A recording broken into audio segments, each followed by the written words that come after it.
Oke, terima kasih Pak Anton. Saya mau ke Pak Profian. Pak Profian, kalau Ya, kita lihat bahwa eh, tambang gas di Blok Masela ini mungkin kata orang sekarang tuh 11-12 sama di Bontang. Artinya baik kapasitas dan juga area dan juga penduduk setempat jumlahnya dan lain-lain.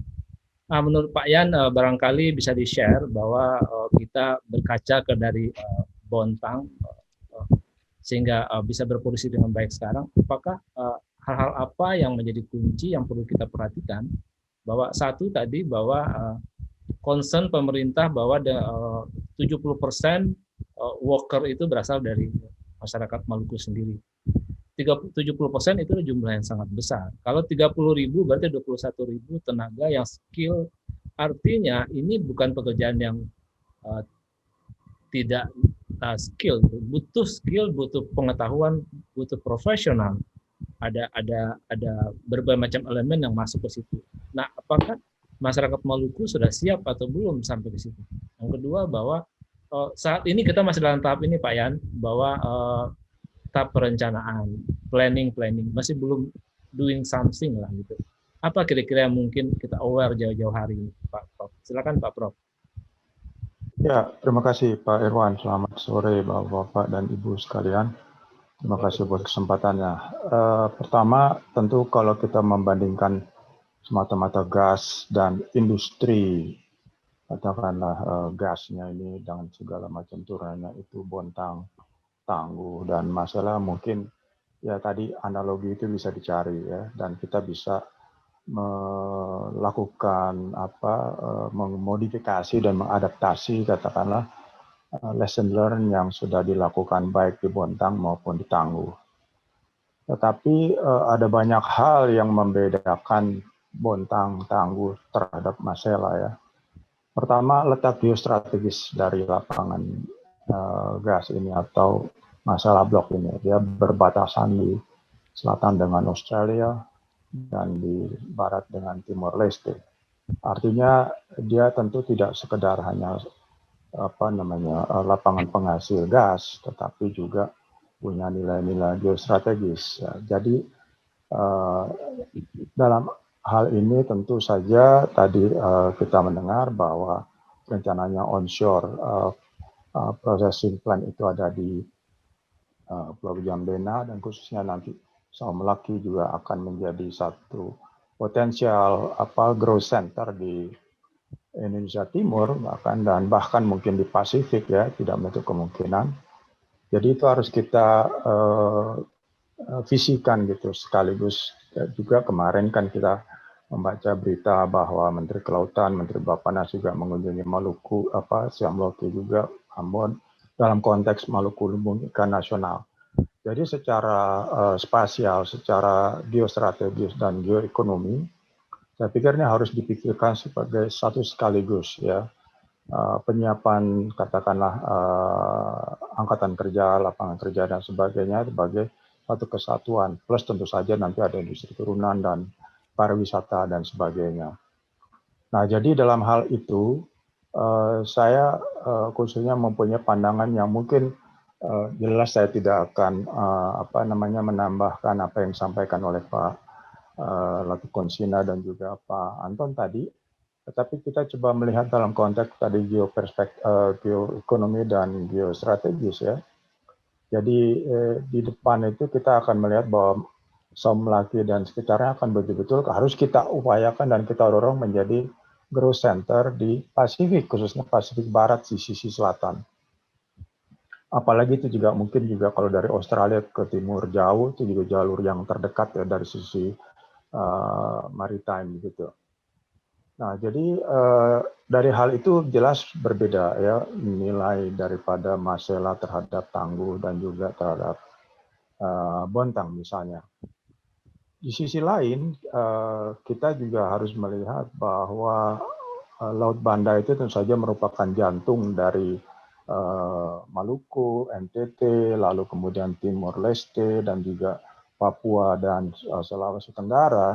Jadi saya mengusulkan, dan mungkin ini ide-ide lama bangkit lagi kembali, untuk kita bersama-sama dengan provinsi-provinsi dan tadi Timur Leste sekaligus bersama-sama untuk membuat supaya scale of economies dan impact-nya itu dan juga dorongan itu menjadi kuat, katakanlah membentuk semacam kayak Banda Economic Alliance gitu, jadi aliansi ekonomi Banda. Jadi ini jelas bisa mempercepat proses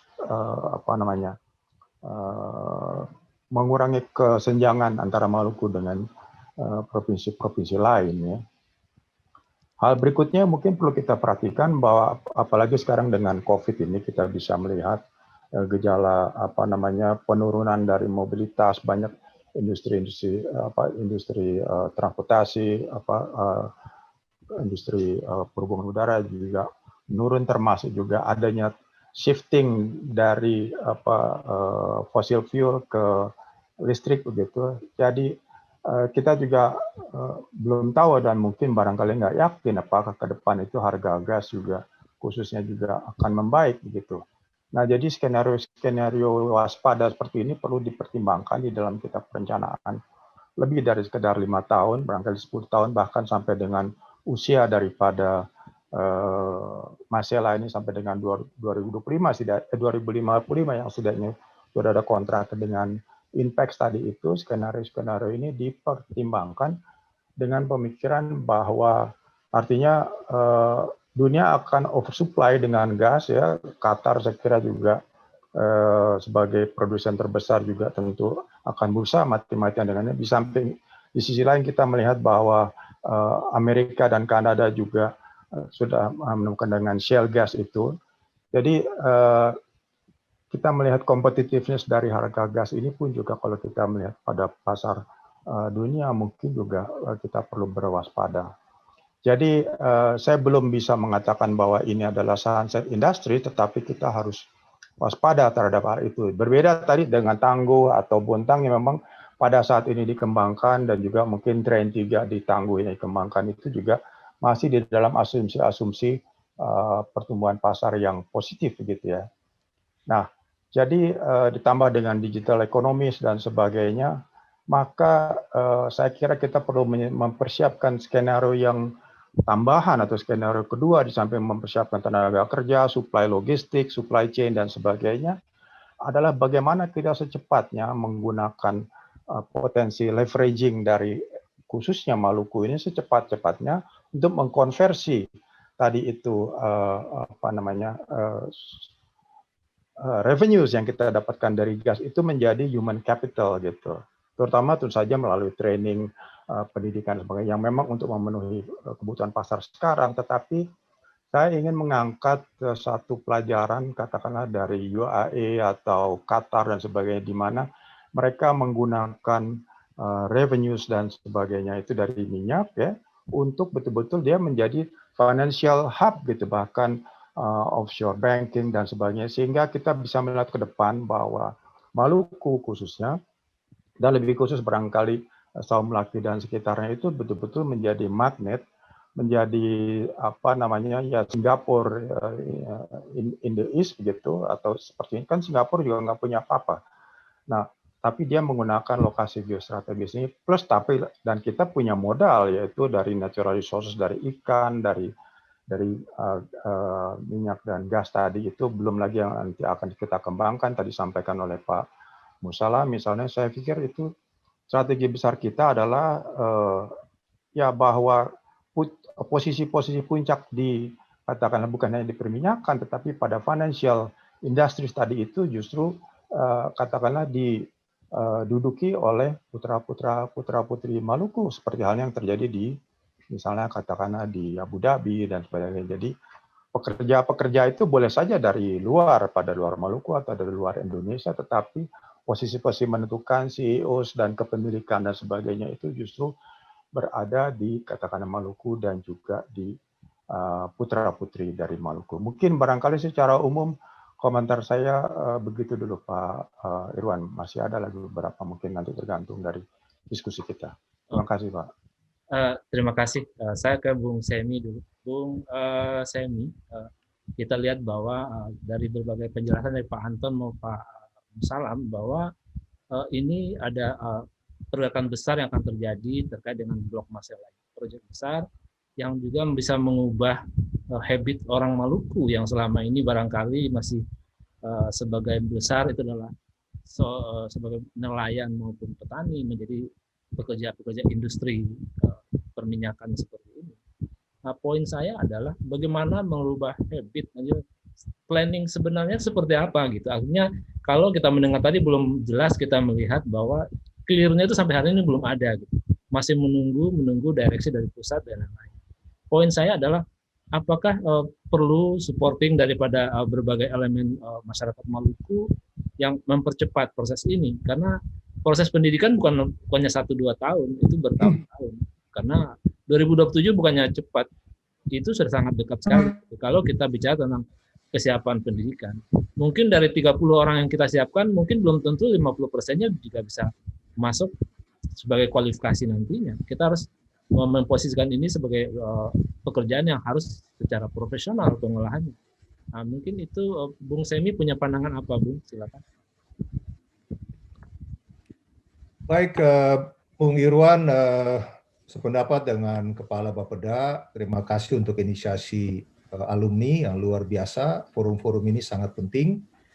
Dan saya merasa insya Allah kami berenam lumayan begitu di tempat ini dan nanti dikembangkan lebih lanjut. Jadi hal ini penting. Yang berikut, saya terhentak dengan pandangan dari Prof. Yan. Saya kira itu harus jadikan untuk framing kita. Yang berbahaya dari pandangan Prof. Yan adalah Prof. Yan lompat mengatakan bahwa jangan-jangan ini sunset. Jangan-jangan ini terbenam. Ini sangat berbahaya. Karena kalau kita naik ke satelit ke atas gitu, kalau kita astronot, kalau kita lihat seluruh dunia, lalu memang pendapat ini bisa benar adanya. Ketika kita lihat dunia itu dia segitu, dia kompleks, at the same time dia simple, connecting by globalization. Lalu apa yang kita sebut sebagai blue chip hari ini, besok bisa berubah begitu. Itu saya paling takut itu. Jadi first alert dari Prof. Yan ini yang mesti menghentak kita semua. Berpeluang sunset. Karena waktu saya masih pimpin BUMD, itu isu tentang Qatar, kemudian Amerika dengan dia punya gas dan Kanada itu sudah muncul begitu. Jadi kalau itu semua lifting at the same times, pricing going down, and at the same time itu suddenly total investment menjadi kacau. Sehingga kita mesti bahkan berpikiran tajam. Kenapa Jepang agak prolong di samping gara-gara kita tunda dari offshore menjadi onshore? Kenapa Shell mundur begitu? Nah, artinya apa? Momentum sangat penting. Bicara momentum, Bung Irwan, saya kebetulan punya satu aktivitas di traditional sport and games, sport for all. Hari ini Olimpiadenya di Lisbon, dan harusnya kita mau tampilkan bambu gila di Lisbon, tapi karena virtual, jadi nggak bisa. Pak Gubernur, Ibu sudah siap untuk mensponsor. Saya pernah singgung kecil-kecil ini kepada Kepala Bapeda dan teman-teman, karena kita ingin membawa terus Maluku. Dalam salah satu acara pembukaan di Lisbon hari ini nanti jam 6, tapi tadi malam sudah soft opening, itu bicara tentang riwayat Magellan. Pelayaran pertama keliling dunia 500 tahun lalu. Elcano and Magellan, Portugal and Spain.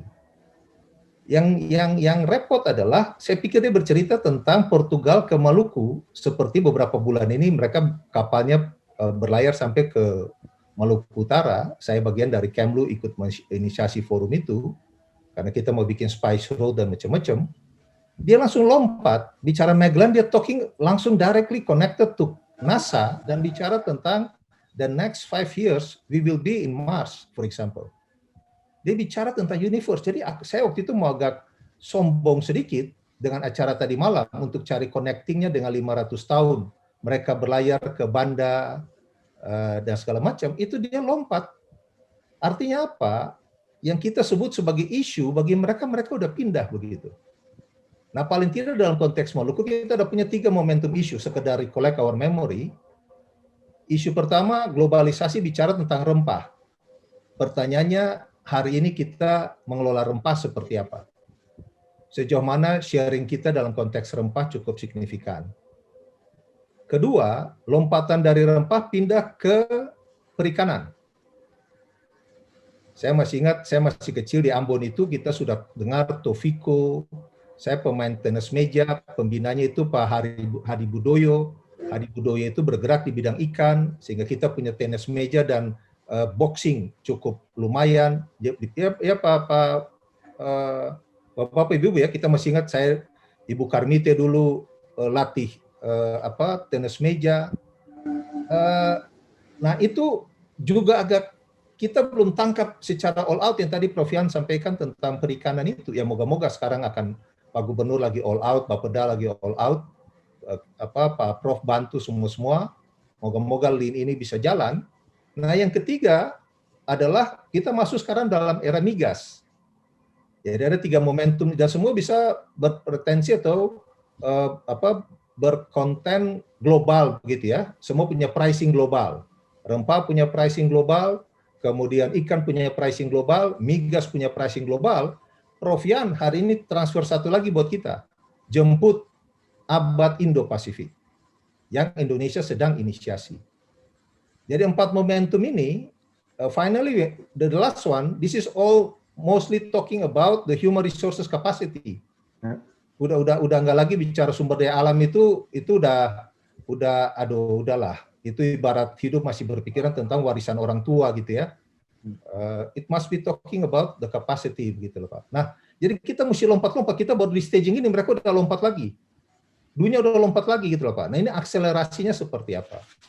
Oleh karena itu, Bu Iwan, saya tidak sampai ke Prof. Yan karena memang tugas Prof. Yan sedemikian untuk menghentak kita.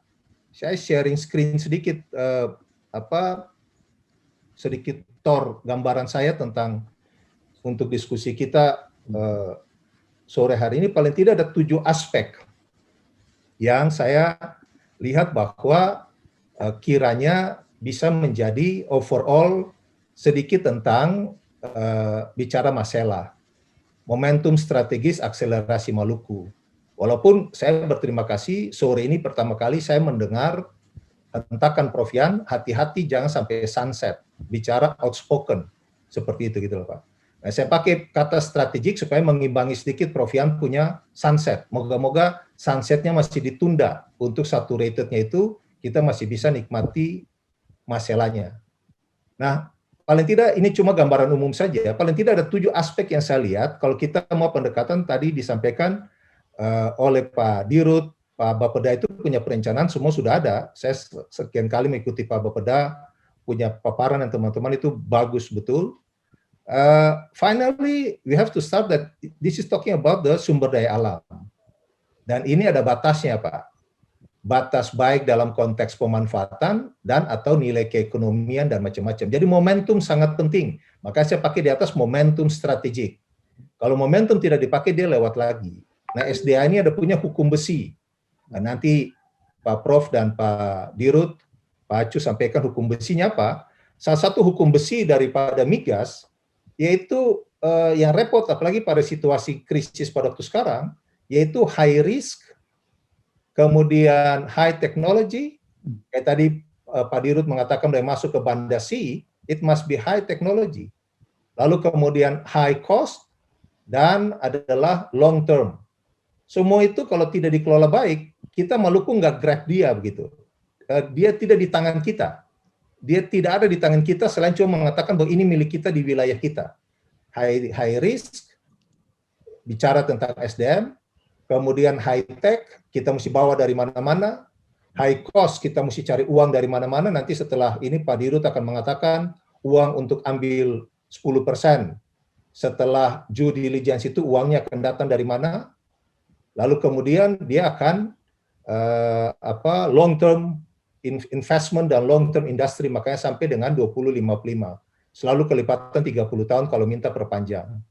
Yang berikut aspek regulasi. Nah ini juga sangat penting untuk disinkronkan. Saya lihat di BUMD sudah mulai mensinkronkan aspek-aspek ini. sehingga jalan dengan baik begitu ya. Begitu juga aspek bisnis. Finally investor mau untung. Nah, kira-kira tadi nanti Pak Diro juga bilang kenapa DKI dan Jawa Barat oke, bagaimana dengan kasus di Jawa Timur? Karena ada butuh waktu untuk bayar ulang dulu. Karena ada utang kita kepada whoever we call them as investor. Apakah kita kasih Inpex untuk bayar dulu, atau kita kasih investor terakhir itu masuk, tapi kita mesti bayar cicilan kita. Baru satu waktu dia bisa masuk dalam jumlah yang signifikan di luar pajak tentunya. Kalau pajak, of course, setiap kali naik langsung bayar gitu ya. Tapi kalau itu bagian dari dividen, it takes time untuk bisa masuk dengan pola-pola yang nanti Pak Dirut akan tanda tangan dengan siapapun investor yang ada. Partisipasi Maluku. Tadi disampaikan oleh Pak Kepala Bapeda, proses ini sudah berlangsung paling tidak dalam era kami, sekarang suksesornya adalah Pak Dirut Tachu. 2009, Maluku sudah start, Perda nomor 3 2009 membentuk BUMD. Waktu itu Maluku Energi, yang sekarang metamorfosa menjadi Maluku Energi Abadi. Dan 9 Juni yang lalu tepat 8 tahun. 8 tahun Presiden SBY mengumumkan memberikan PI kepada Maluku waktu peresmian patung Omyo di Universitas Patimura. Jadi Presiden SBY waktu pidato itu, peresmian patung Omyo 9 Juni 2012, itu kemudian mengatakan bahwa mendedikatkan PI 10% kepada Provinsi Maluku. Kenapa dia berlarut-larut? Karena persoalan di internal kita sendiri di Maluku. Menjadi satu itu sangat penting bagi Maluku. Ini Pak Dirut pasti punya beberapa ini kita baca berita, beliau tahu betul duduk fenomena ini, dan terima kasih Pak Gubernur dengan ketegasannya bisa untuk mengakomodir semua. Pola 331 itu juga sudah merupakan pola dari sebelumnya, maka tadi disampaikan oleh Pak Kepala Bapeda, karena Kepala Bapeda ikut proses-proses itu sebelumnya, 3311 sudah ada dari era sebelumnya. Tapi seringkali kita melihat dalam kacamata pendek kita. Yang berbahaya di industri migas, kita taruh personal kita di dalam. Nothing personal when you talking about the industri migas. Dia akan lintas generasi. Jadi tidak bisa dikuasai oleh satu rejim atau satu orang atau satu kepala daerah, nggak bisa. Dia akan lewat dan dia closed loop system, tradisional, konservatif. Nggak bisa, karena itu public listed company dan segala macam dan high risk tadi, sehingga ada yang tekor saja dalam manajemen harganya, proyeknya, maka bisa cilaka berakibat fatal bagi proyek itu sendiri, dan dampaknya lingkungan dan seterusnya. Poin keempat, partisipasi Maluku. Langkah-langkah sudah bagus. Saya senang dengan ada Maluku MEA, kan itu menggambarkan kesinambungan. Apa yang disampaikan oleh Pak Dirut tadi itu bagian-bagian dari yang kami sampaikan dulu juga. Dan sekarang sudah lebih maju, beliau mengembangkan sayap, juga berbicara tentang Bula, lalu sudah mulai start lebih lanjut untuk mempersiapkan salah satunya SDM dan seterusnya. Partisipasi Maluku itu perlu. Dan kesatuan pandangan antara kepala daerah di Maluku itu sangat penting. Harusnya kalau menurut pandangan kami, vehicle-nya cukup MEA. Lalu kemudian MEA akan didivestasi, pemilik sahamnya adalah dari seluruh kabupaten kota di seluruh Maluku. Dengan proporsi tertentu, ya memang yang repot karena baru cuma punya satu vehicle untuk di upstream. Mungkin bisa bikin beberapa vehicle di upstream. Sehingga bisa aja dalam kasus Masela, dominasi saham akan diperoleh oleh Kabupaten Tanimbar dan Maluku Barat Daya. Sementara nanti kasus Seram akan ada vehicle lain di tingkat upstream juga dengan pembagian saham yang proporsional sesuai dengan kepentingan wilayahnya sebagai pembinanya. Aspek pembangunan, tadi Prof. Yan bicara banyak dan tadi Pak Irwan juga mengatakan ini bagaimana kesiapan berbagai infrastruktur, baik infrastruktur inti maupun infrastruktur supporting yang tadi itu. Nah, gelagat ini nggak bisa baru besok start, udah mesti dari sekarang. Oleh karena itu, public hearing sangat penting, mengekspose tentang kesiapan Provinsi Maluku kepada semua pihak, itu menjadi penting. Areal mana areal lokal, areal mana areal nasional, areal mana areal internasional, mana cross di antara mereka. Mana short term, mana middle term, mana long term, mana hulu, mana middle term, mana di tingkat downstream. Sehingga orang jadi ngerti di bagian mana dia masuk, apakah dia akan migrasi ke bagian lain, dan apakah ada cross dengan soal-soal seperti itu. Nah, dari situ saya membayangkan pasti Pemda dan BUMD punya juga yang disebut dengan master plan, yang kemudian akan bergerak kepada Renstra atau Renstra kemudian master plan, lalu kemudian ke roadmap-nya. Jadi publik perlu tahu, supaya kita jadi tahu kita tempatkan diri kita di mana dalam proses ini. Karena yang tadi Pak Irwan sampaikan, waktu berlangsung sangat cepat dan semua butuh persiapan, bukan cuma soal perangkat keras, tapi juga ada software dan brainware at the same time gitu ya. Manfaat dan dampak, ini yang pasti kita forum ini mempertanyakan, manfaat dan dampaknya. Ini sangat penting, berbagai situasi fakta-faktanya depan mata, bahkan wilayah di Darwin dan juga Sunrise di East Timor juga memperbincangkan soal manfaat dan dampaknya, karena seringkali lebih banyak mudaratnya daripada manfaatnya. Nah, ini kita mesti perhatikan. Lalu aspek keberlanjutan, what next after? What next after 2050?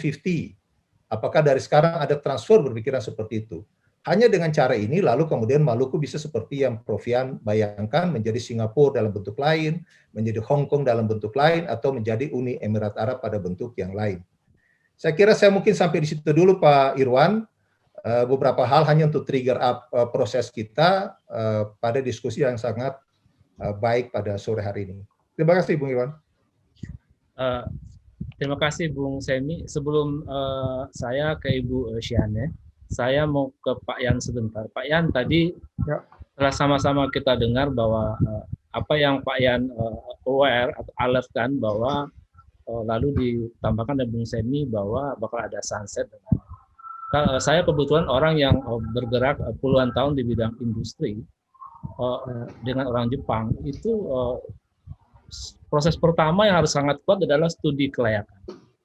Marketnya harus jelas, potensinya harus jelas.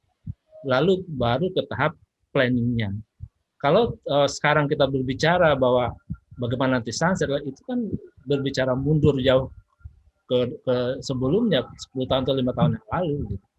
Akan menjadi fatal kalau seandainya kita lanjut tiba-tiba memang harga gas dunia ini menjadi turun karena Amerika, Kanada, Qatar, Uni Emirat Arab dan lain-lain juga melepas harganya, gasnya semuanya.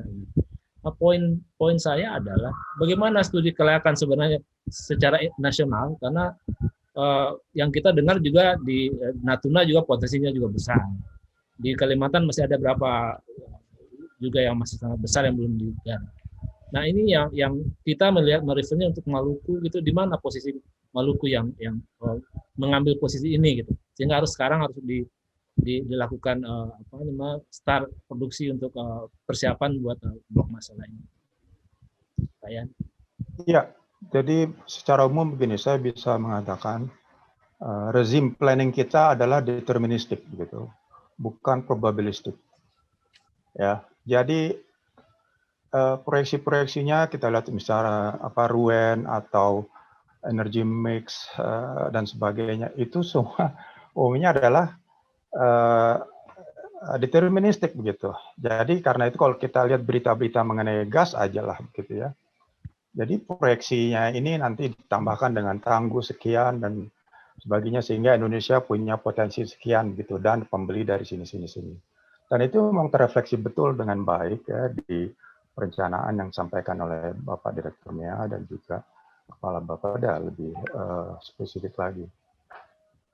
Nah, sedangkan barangkali saya tidak mengatakan itu keliru begitu ya, tetapi kita coba mempunyai ada second opinion yang berpikir dengan backcasting tadi itu, ya, dengan bagaimana kira-kira jadi masa depan itu kita taruh sekarang.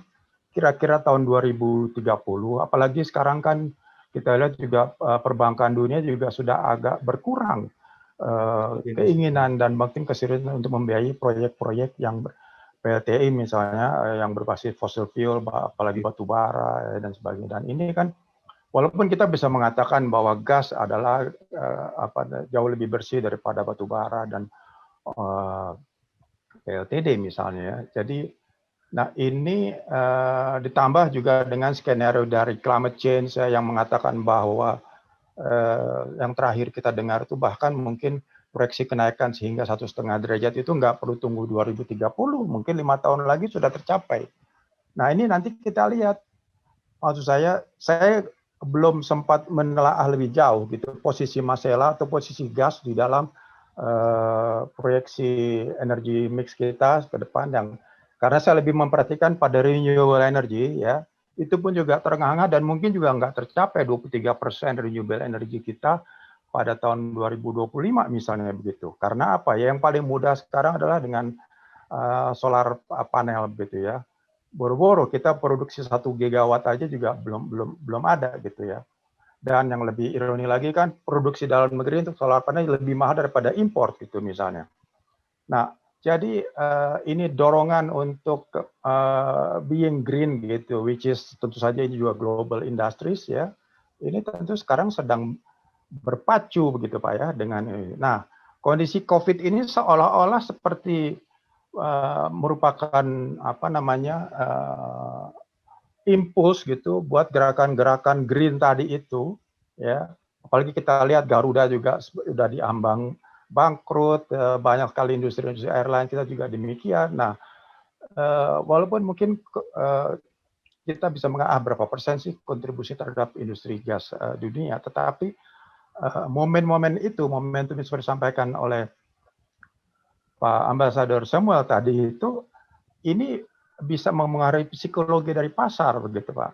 Nah, jadi saya sangat mendukung sekali saran dari Pak Irwan tadi itu, mungkin memang kita perlu zoom lebih detail begitu. Bagaimana sih posisi kita, gas kita, khususnya karena kita kepentingan di Masela ini terhadap tadi proyeksi-proyeksi yang sifatnya deterministik atau yang probabilistik begitu.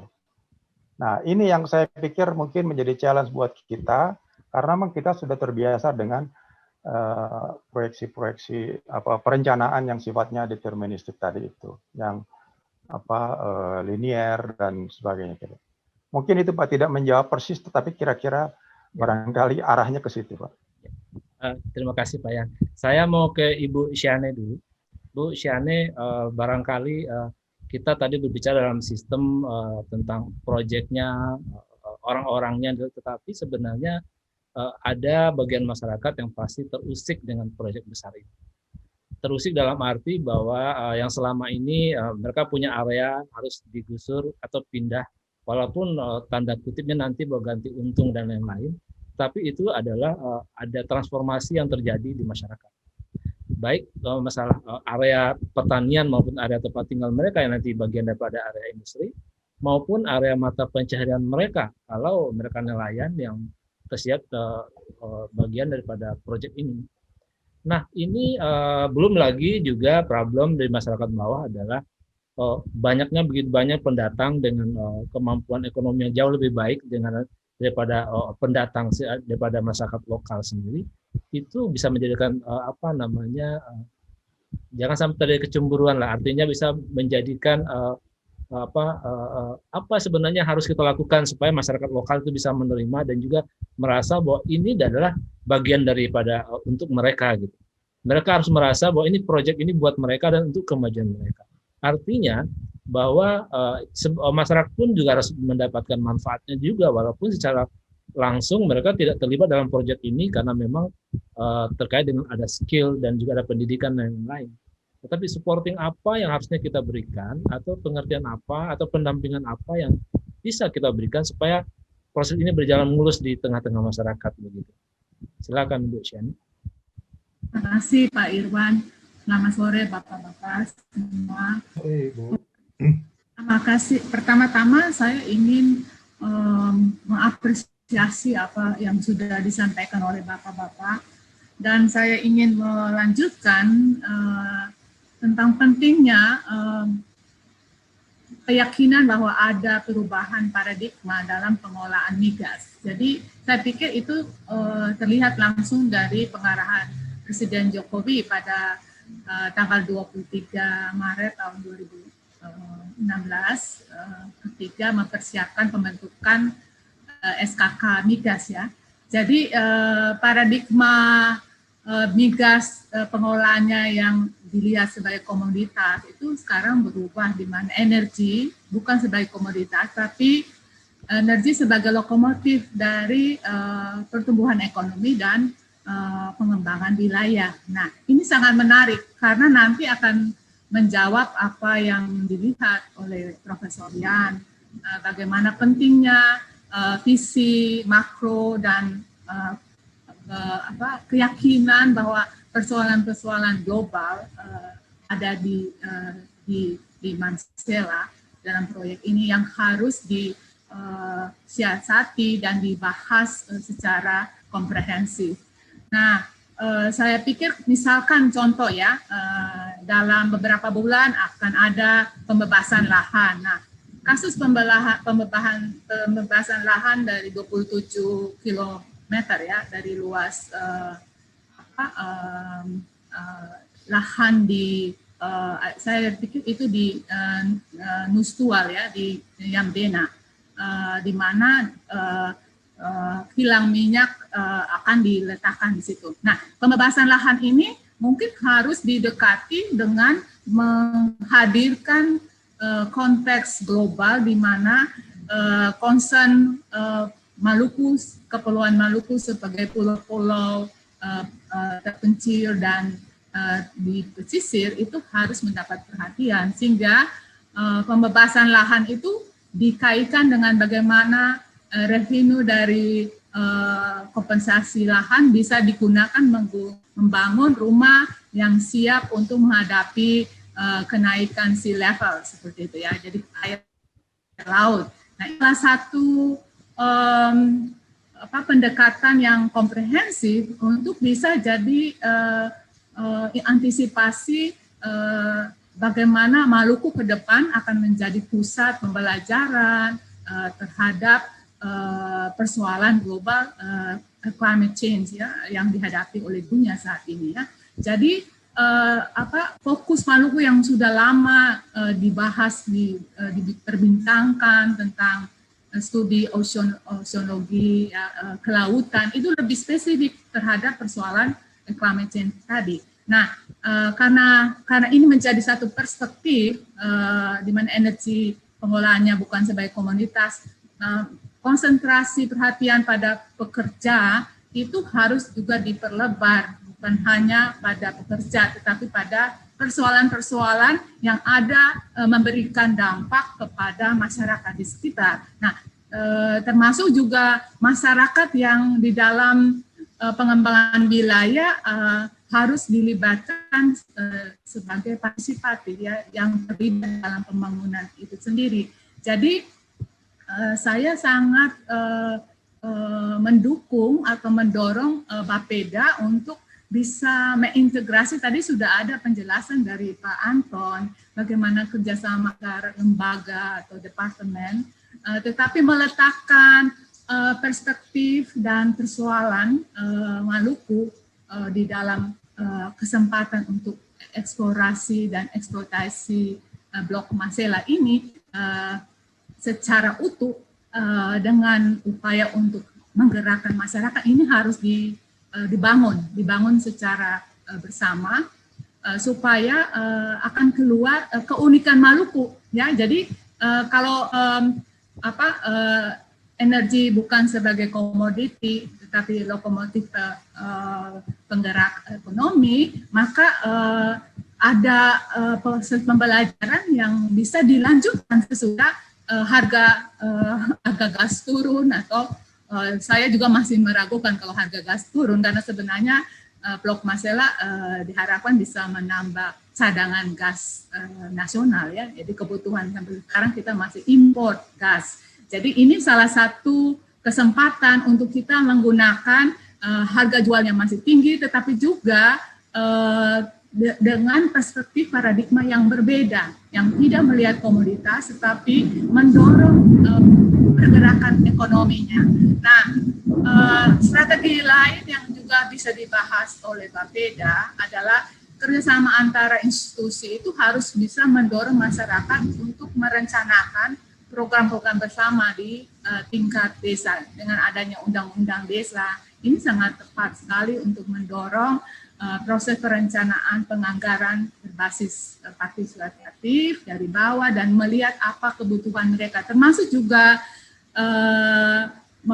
memastikan bahwa ada vulnerable marine ecosystem yang di mana masyarakat itu hidup ya. Jadi kalau saya periksa data-data KKP ya, dan juga tulisan-tulisan para antropolog, saya seorang antropolog training dari Universitas Amsterdam, banyak kontribusi dari negara Maluku bagian selatan ya, Lautan Arafura adalah sea cucumber, jadi teripang ya. Nah di Tanimbar sekitar sudah ada sasi teripang. Nah ini salah satu budaya yang perlu dilanjutkan untuk mendorong masyarakat terlibat di dalam konsep partisipatif, memelihara budaya mereka dan menjadi keunikan nilai tambah di dalam studi antar wilayah, antar negara, karena 400 meter dari Mosela adalah Darwin ya, kemudian East Timor sekitar 800 km ya, 400 km. Jadi sangat dekat, sehingga apa yang bisa ditawarkan adalah visi dan praktek yang sudah ada dalam budaya, yang ada dalam masyarakat, dan ditopang oleh pemanfaatan teknologi. Jadi proses kerjasama antara negara dapat dikembangkan melalui teknologi internet ya, sosial media ya. Jadi ini salah satu hal yang bisa ditawarkan dan dibangun dari dalam perencanaan masyarakat sendiri ya. Jadi saya mendorong Bapeda untuk tidak melepaskan proses perencanaan pembangunan secara utuh dan hanya memperhatikan bagaimana komoditas bisa dihasilkan secara baik dan infrastruktur apa yang mendukung supaya komoditi itu bisa dipasarkan ya. Jadi akan ada perhatian hanya kepada pekerja, semua infrastruktur, tapi lebih komprehensif, lebih melihat persoalan-persoalan yang utuh. Pentingnya kekuatan organisasi masyarakat di dalam SASI ini salah satu potensi, karena transformasi organisasi masyarakat di dalam SASI bisa dihubungkan dengan kooperasi ya. Jadi model organisasi modern dapat dikembangkan di sini. Bahkan di dalam peraturan Menteri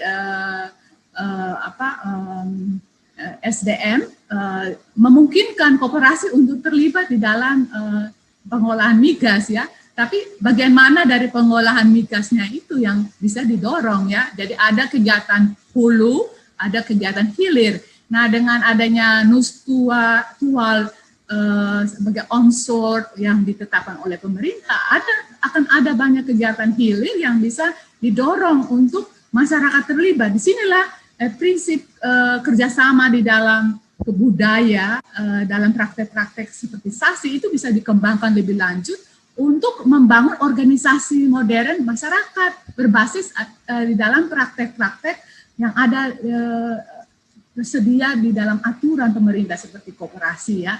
Nah, ini akan bisa sangat memajukan kemandirian, partisipasi dan proses demokratisasi dari masyarakat sendiri. Jadi mereka tidak sekedar hanya sebagai penonton budak, tapi budak dari komoditas ya, artinya dia bekerja pulang tanpa visi ya. Tapi ada banyak hal yang bisa dikembangkan dari partisipasi. Oke. Ya mungkin itu Bung Irwan. Oke.